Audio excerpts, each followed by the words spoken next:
nobody then. Of course, the guys are cute.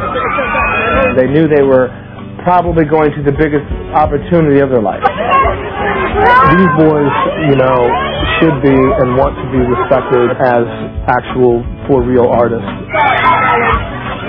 Nick seems to be the heartthrob of the group. We've come this far. How far can we go? They're so hardworking and they started so young. There's nowhere to go for them but up. We're trying to make music for everybody to listen to.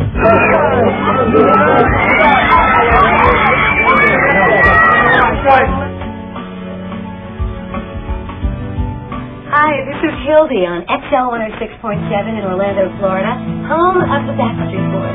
We played their first song before anybody else did, and we will continue to play them because we think they're fabulous.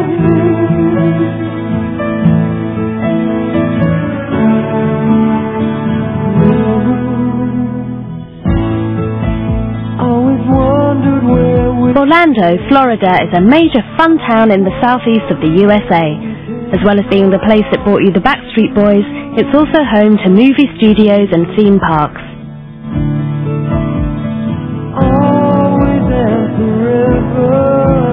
Although the Backstreet Boys are international stars today, not so long ago they were just ordinary teenage boys hoping for a chance of success in the entertainment business.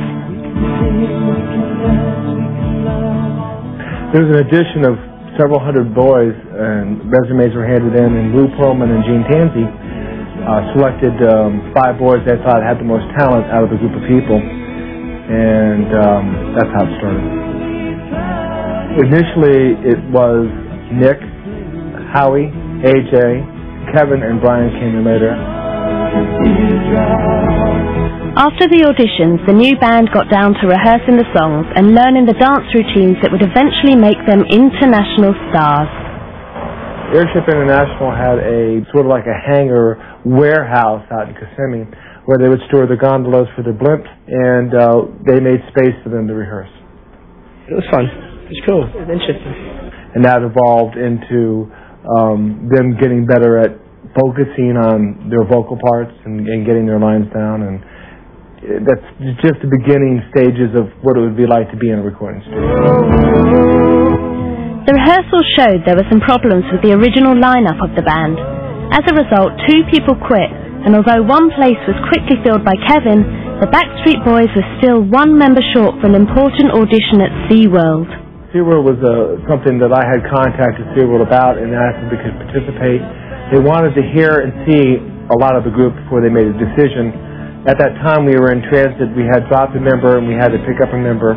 Brian had come down and on Kevin's request, because he was his cousin, and auditioned actually in the SeaWorld stands. We were waiting to audition. We asked Brian to sing a cappella.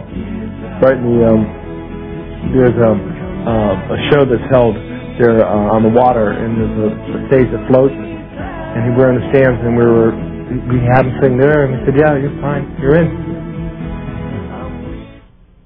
They were very, very young, so they couldn't really find a niche in a bar. It wasn't appropriate for them to really hang out in bars and sing when they were that age, especially Nick. He was probably 14 at the time.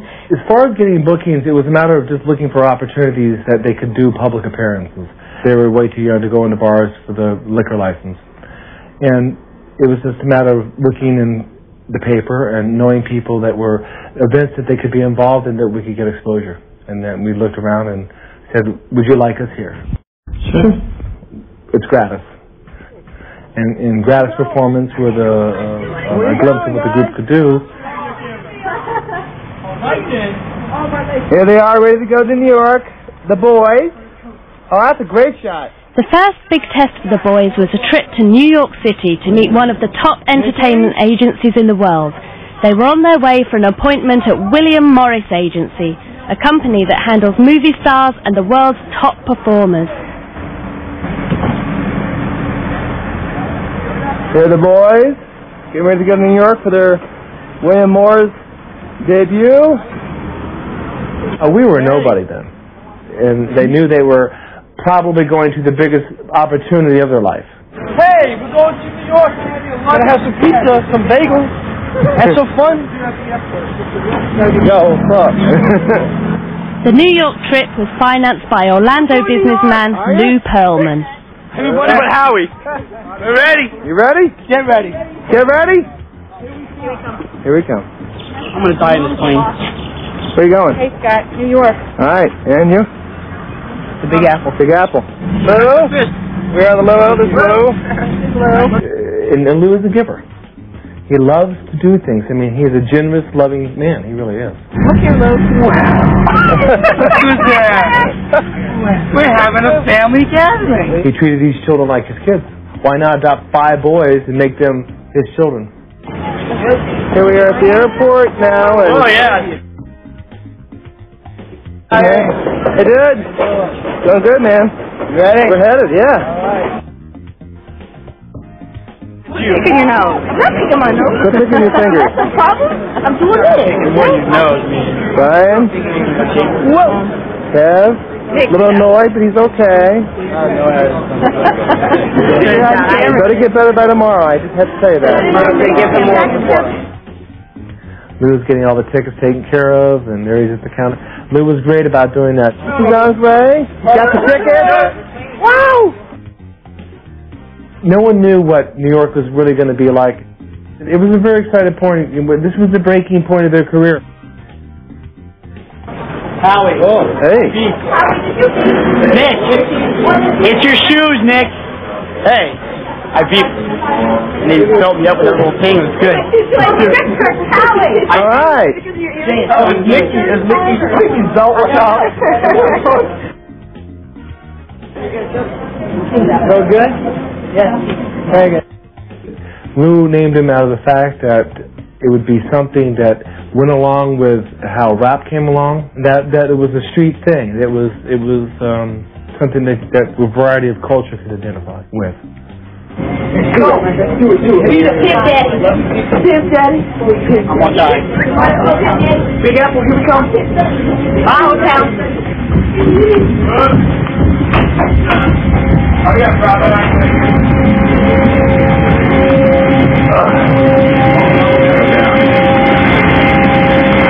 Hello. Hi, Mom.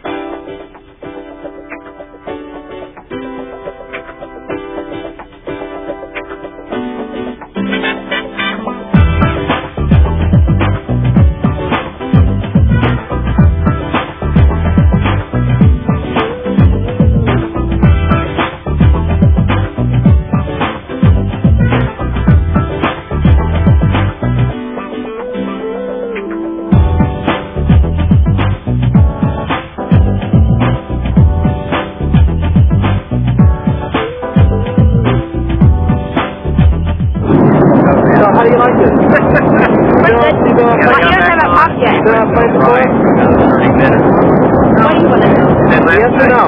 Then last night I did about an hour and a half. I steady. Yay! We made it! We're finally alive!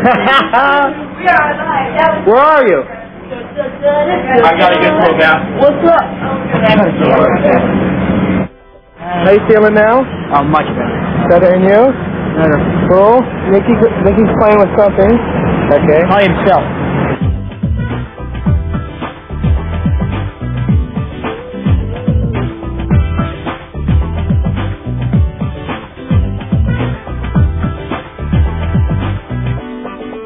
Greatest city in the world, they say. Yes, pardon. I want a piece of bed. Fire it up. Let's go home. Big Apple, we're here. Here's Lou. We're here? Are we here? We're here. We're here. We're here, darling. We're here.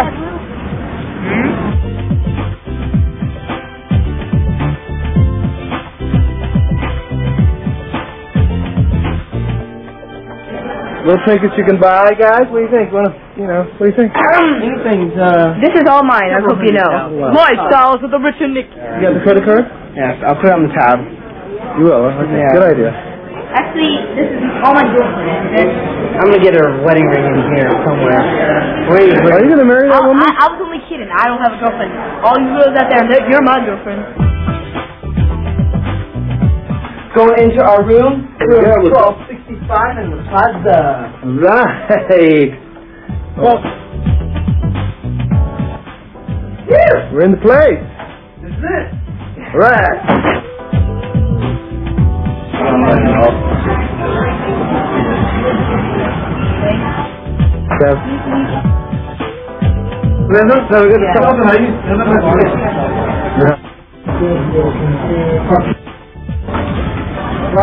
Okay. You'll have freestyle this.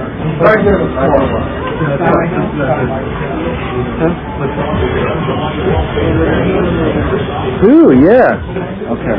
That works. I don't like the jacket though. You don't like the cut on the jacket?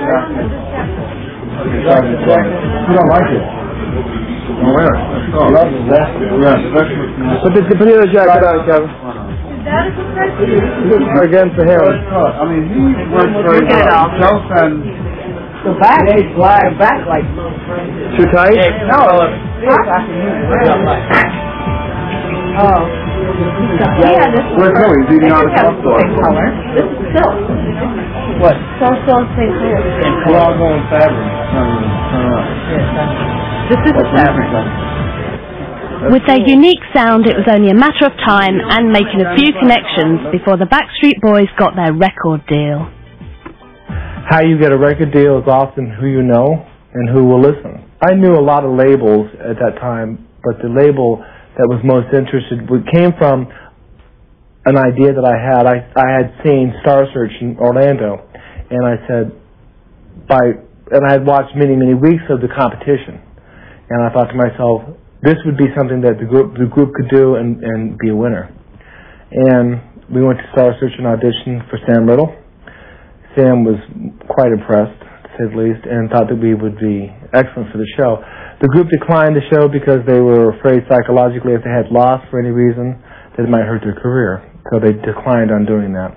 In the meantime, Sam, after hearing the group audition, decided that he might have a few labels that would be interested in him, and one was Jive Records. Jive Records signed the Backstreet Boys, and the first single came out soon after. I started getting a flickering of calls from mainly girls saying, hey, the Backstreet Boys, why don't you play any of their music? They're great. They're from here. And I said, I'm sorry, they're not on the radio yet, but I'll look into it. And then our boss gave the record to our nighttime DJ, Kid Cruz, who first played them. And he played it one night on a nighttime battle where he pits one song against another. They're both brand new songs. As soon as he did that, the phones blew up. All day long they were calling me and asking, what was that song last night? Adults, men, everybody. And when I saw that response, I said, I got to check this out. So I grabbed it out of his box and listened to it and loved it. It was We Got It Going On. And I threw that on my request lunch that week, and it did fabulously well, and the calls were great. So we kept that going and played it for a while, thinking it's going to blow up all over the country, it's going to be great, it's going to be huge, but it didn't take off. When we first released We Got It Going On, it was really alternative, like Hootie and the Blowfish, the kind of grunge sound was really happening still, and rap was really strong, and pop music, I don't think, America was really ready for a group like us. That's why we took advantage of the time over in Europe and internationally.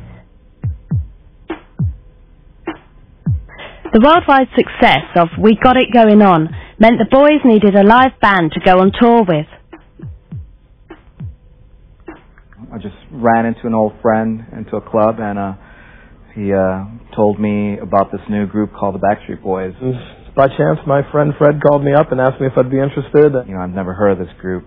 I wasn't sure of it at the time because I'd never heard of these guys before. I mean, this was in America 2 years ago. And I told him I was interested. And I was a little bit, skeptical on what it was going to be. And the band had rehearsed, and the music was, cool. I liked it. It was what I do. Pop, R&B stuff, and then the boys came in and to sound check their mics, they just started singing this a cappella piece, and that's when I looked at it and knew that they were for real, and I was like, all right, this will be cool, this will be fun. These guys, they're singers. So had they not been, had it been some kind of big, fake track act thing or something like that, I may have had a problem with the integrity of what I was doing, but, they're real artists, they sing.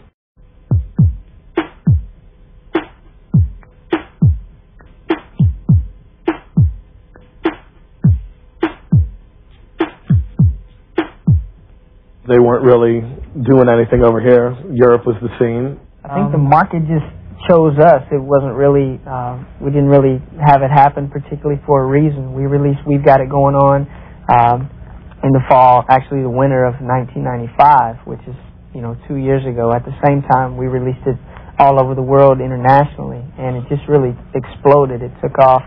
So we had to go by popular demand to where the success was at the time. The European market was more open and more hungry for new talent. There was a big market in Europe, UK, Germany, places like that, for boy bands. There's a big vacuum because Take That kind of had peaked and we're in the process of splitting up. And there was just a market for a new act who were in the same line but subtly different with a more kind of hip-hop feel. There's obviously a glamour element, and the fact that these are 5 American boys probably helped them break Britain before they actually broke their home territory. The European market is, from what I've seen being over there, these people they're really, dedicated to music, and to live shows. I mean, it seems to me when we're over there touring, it's like almost every weekend there's some kind of, festival show with 8 bands, playing in town, that week, and then 2 weeks later there's 8 more bands coming in and doing it. And somehow, every little town, 30,000, 40,000 people show up to do this. It's a big market for, these live shows, and the boys put on a great live show. The boys were frequent visitors to Sweden, where they worked with producers and writers Dennis Pop and Max Martin. Sweden has become kind of a second home for you. You don't want to live here. Sweden is very beautiful, first of all. Personally, this is my own personal point of view. It's very clean. It's got snow here, and it's the right kind of weather. The people are very nice. The girls are beautiful. Definitely come for vacation. Oh, yeah. Bring the whole family. And recording.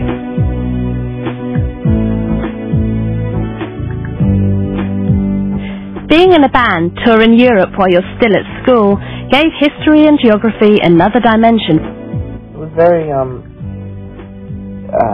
can I say, it was very educational, yeah. It was very educational, because showing our craft. Like at the time, I was in school, like when we first came over there, and I was reading my history books, and I'm over in the place where I'm reading in my book, so it was very cool. Oh, just start with us and then we'll go right to the front, just straight ahead to the bottom, man.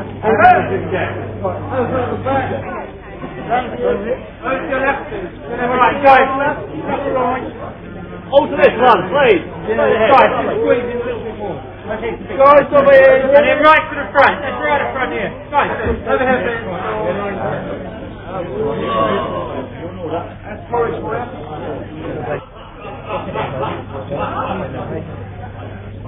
Up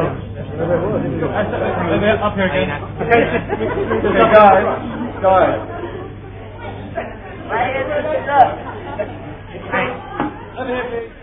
Success has brought with it both sides of fame.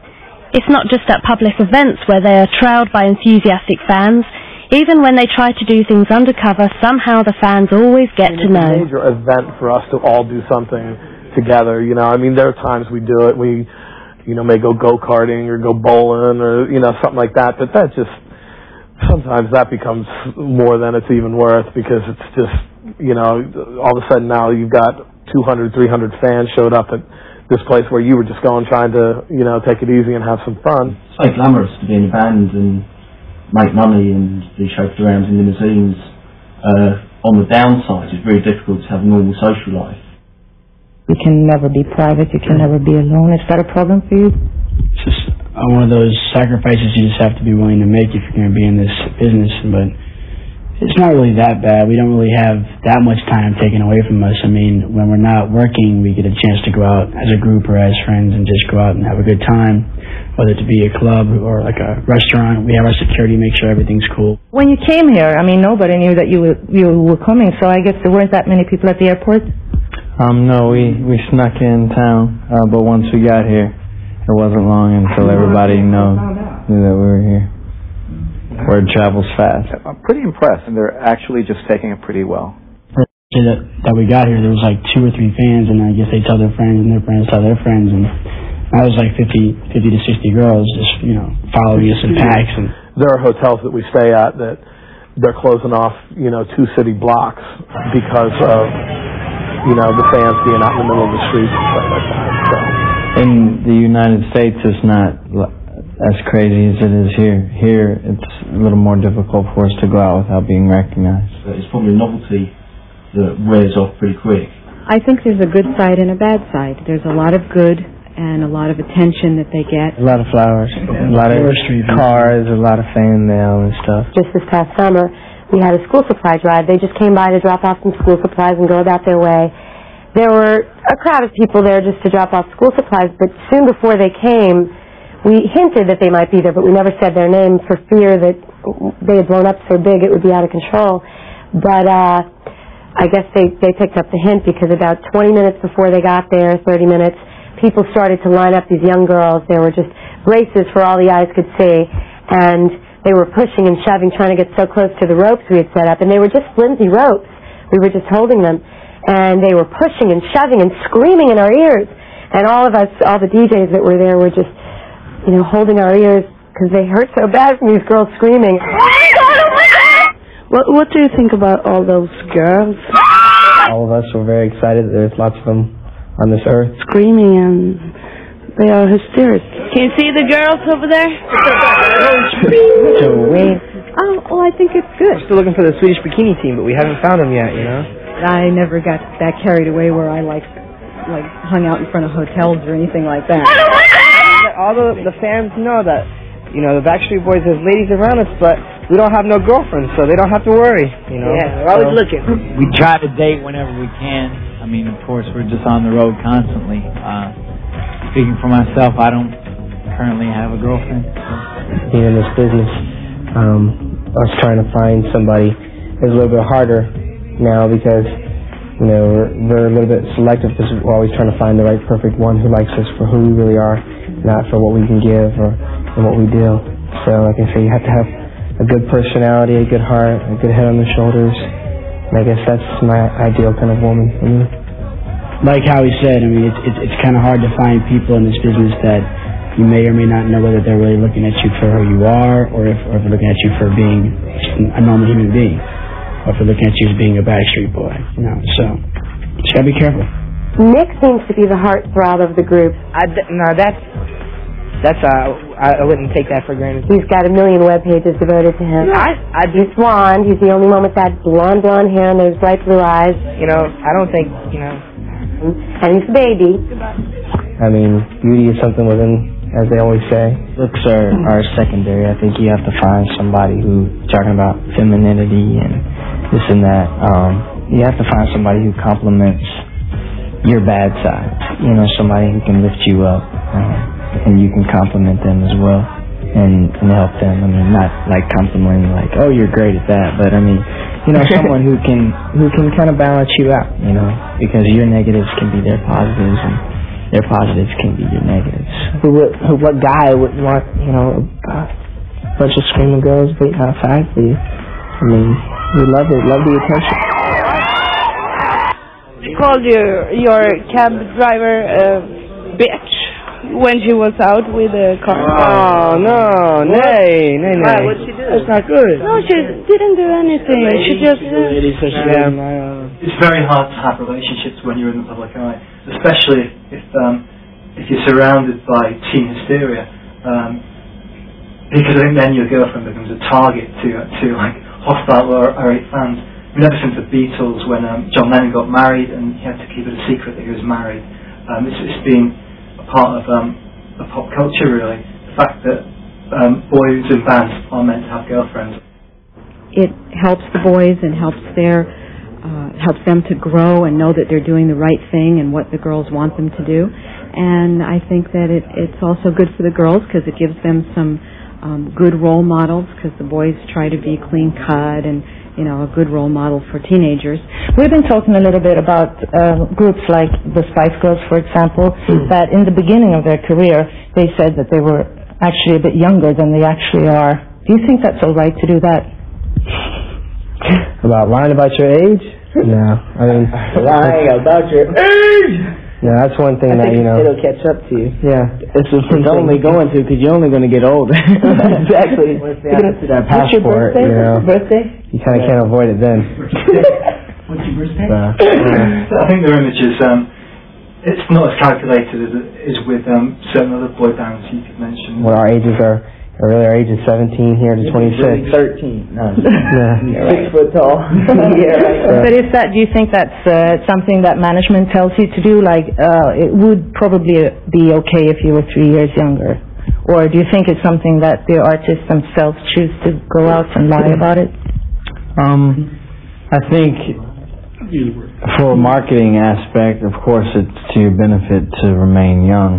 I know that they all look kind of the same, they look kind of different in a time-honored tradition. But you do feel they all have got separate individual personalities, I think, with the Backstreet Boys. And I think though there is a big hip-hop influence in their style of clothing, and also to an extent in the dance routines as well. I think that they're obviously not trying to be the next Take That. They feel that perhaps more street than Take That. Although at the same time they are nice boys from good homes who sort of grew up singing in church. You seem to be a bunch of good guys anyways. So...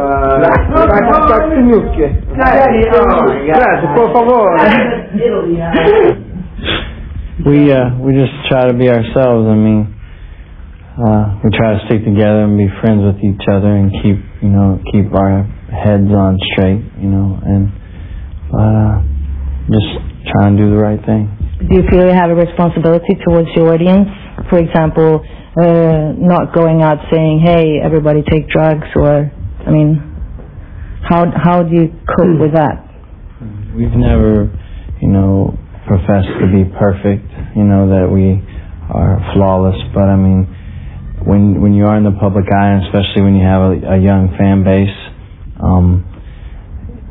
you just have to be aware of what you do and realize that people are looking up to you, and just make the right decisions, be responsible. I think the fact that they're kind of boys next door is a very strong factor in their appeal. I can tell you they are as nice as they seem, and their families are nice, and they are hardworking and wonderfully talented. Fun to be with, uncluttered. Somebody will call somebody else and go, "Hey, let's go out tonight. Let's go do this, or let's go do that," and you do. I mean, we're friends for sure. For sure. They are always polite. I've tried to make them mad. You can't. They are so polite and so kind and so appreciative of what they've been given. They're always shaking hands. They're always having a smile. The guys have grown so fast. There's just so many things have happened so fast. So I'm just glad that we happen to have a lot of level-headed people. I think that's one thing about us. We want to what you see is what you get. What the Backstreet Boys got was the chance to hang out with celebrities like Arnie Schwarzenegger and Andy McDowell at awards ceremonies like this one in Germany. They have also collected many awards themselves over the past few years, including 2 from MTV. So how does it feel being out there and being part of it all? The second time around is the best, as they say. So I think it was an honor for all of us to be up there. Like I say, to be nominated twice, and we won the same award which we won last year, and which we couldn't pick a better award. I think the MTV Select Award is the one that all the viewers choose which video. Like I say, it's a deep honor. Being a strong, very visual product, you can reach a lot of punters very quickly via MTV Europe. But the Backstreet Boys don't see themselves as a product to be marketed. For them, it's about making great music that people want to hear. We're not trying to target any audience right now. We just want people, when they hear our music, if they're driving in their cars, listening to the radio, just to sing along and to like our music. The Backstreet Boys are more focused on their own talent. They sing well, they dance well, they write, they're very talented. So I think they're just straightforward, like, here's our product, do you like it, and that's it, which is very admirable, I think. We're just here to make music, and we feel that they enjoy us for our music. And music's first. They like our music. These boys, should be and want to be respected, not just as just a pop group, but as actual for real artists, because they are. The first album that came out in Europe, of course, was all done, basically just by producers and writers and things like that, so there really wasn't, a live musician scene going on for them at the time, and then. They recognized the importance of putting a live band into it. And now that the band's there, studio-wise, album-wise, there's talk of, the boys, I think, are, contemplating maybe doing like a live album at some point, because they want to showcase, what it is that, that they actually are really doing, what they sound like live, and that, they're convincing, and can make it happen, that they're really out there doing it every night. The show tonight, do you have any fireworks or kids things? I think the fireworks that are on our show is us. We try to bring, not use special effects, to lift the show. We use ourselves to lift the show, to the other level. Are you coming to the show? When you get there, and you'll see for yourself that it's very high energy, and, there's nothing fake about it. We're all there. It's a four-piece live band. It's just something. It's a whole new level. A lot of energy. They are different. With boy bands in general, there does tend to be a generic type, but with Backstreet Boys, there is something different. I think it's where all these influences come together. Like they were into MC Hammer, they were into Boys to Men. But they also grew up, performing in musicals when they were kids, and there's like an element of singing in church, so there's a gospel influence as well. They're into soul and a bit of hip hop, so it all comes together. They work with some great songwriters, but as far as inside of the boys, they're all writers. They all have song ideas of their own, that they bring to us and we listen to, and they're all getting into it. It's cool.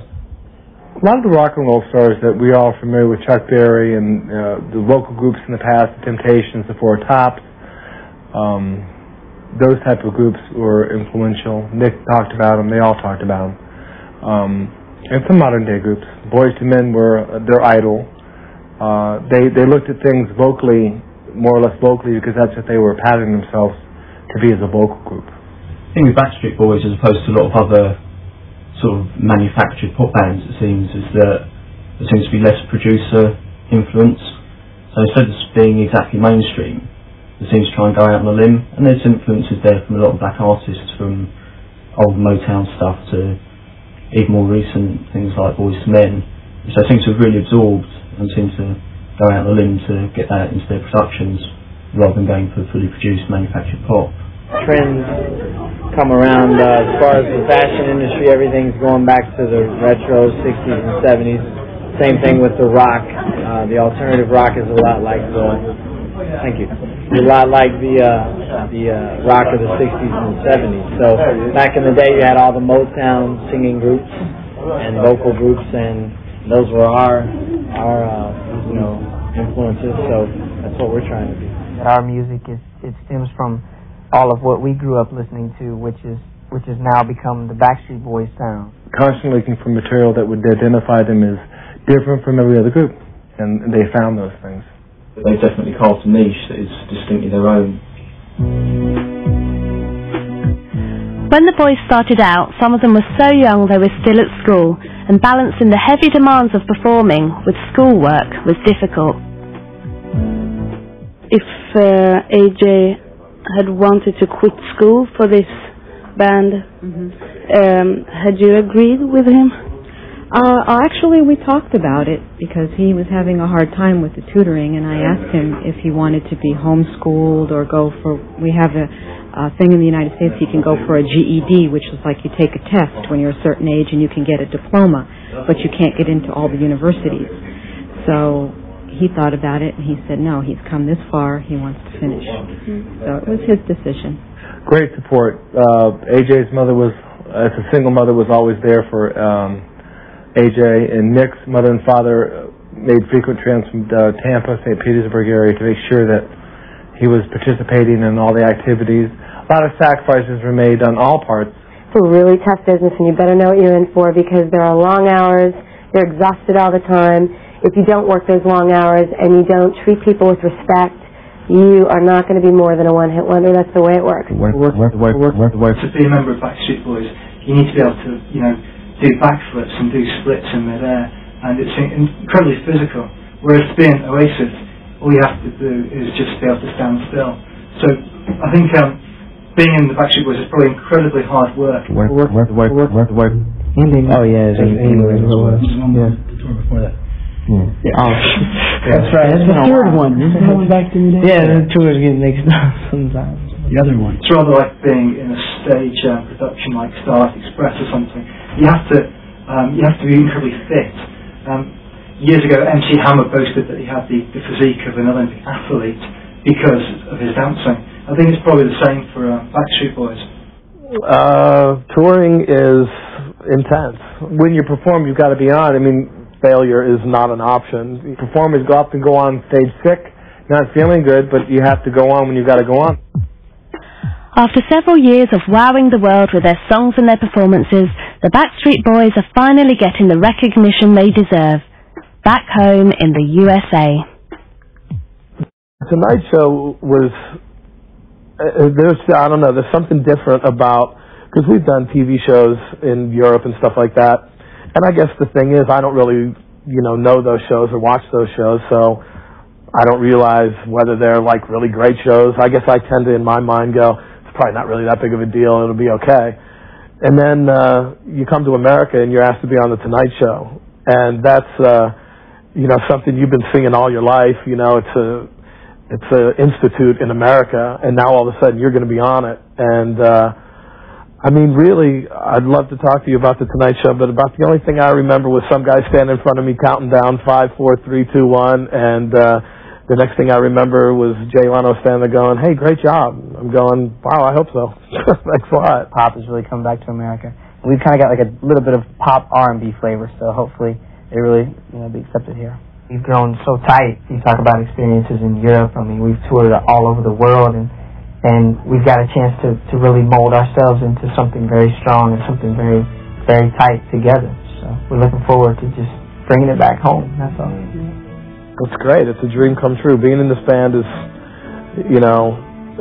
I think, what pretty much every musician hopes one day they can be, a part of something at this level. I hope that they stay together, because I love their sound, I love their harmony, their voices are beautiful, and I think they're great together. But because they're so young, I do wonder. I wonder if maybe they'll go their own separate ways. There's always talk of that. But I know that if not all of them, most of them will always be in music. The Backstreet Boys, it's very much a youth thing. I can't imagine them still doing it when they're 35. I think because they are very multi-talented and very versatile, they'll probably just disperse into other areas, from whence they came really, like doing TV, doing theatrical stuff, movies, who knows, maybe solo musical careers. I think that they'll be with us in 10 years' time, but perhaps not as Backstreet Boys. There are people who will romance you, saying that they can put a single act together, that you don't need all this. There's a lot of stress in managing 5 men with different personalities. It's hard to keep people together. It's not an easy thing. You're not looking at one individual. You're looking at 5 different personalities that are beginning to have money and wanting to do things with the money and have. It's a balancing act that you have to continue to rebalance to stay cohesive. And you all have to all agree on one goal. What's our goal? Where do we want to go? What do we want to do? And then when that goal's reached, either we have another goal or we break up. And this business is really hard to say. You hope that it's not going to go wrong. I think there's always a risk with boy bands that someone newer, fresher, younger is going to come along. That's always a risk. It's always a calculated risk, and no one can tell. But some of these bands have longevity, and Backstreet Boys might just be one of them. The amount of success they've had now is a great incentive for one to stay together. So as long as they just stick around and do what they're doing, they'll be good. The time they've been together, they know each other, so it's easier to stay together than to start over. And I don't think that individual in the group has, a single career on the horizon at this point. So I think it would be the smartest thing to do is continue the Backstreet Boys as the Backstreet Boys. I think there's nowhere to go for them but up. Gotta keep getting better and better and better. And better. And better. And even better than that. I mean, as far as the future is concerned for this group, I know that, you know, the boys they're looking to keep doing this as long as they can, you know, and I mean, they're loving what they're doing, they're having a good time with it, they're excited about what's going on in America right now, because they're finally, you know, bringing it home for them. I mean, for us to be doing a show in Tampa and playing to, you know, 3,000 or 4,500 people or whatever it was, you know, that's exciting. Coming home to Orlando and playing the House of Blues, you know, I mean, that's going to be incredible. And, you know, the future, who knows? I mean, we're just going to keep doing this and keep trying, and hopefully it'll just keep going and going. We're always going to be doing something entertainment-wise, whether it's music, acting, singing, dancing. We're going to be up on stage one way or another.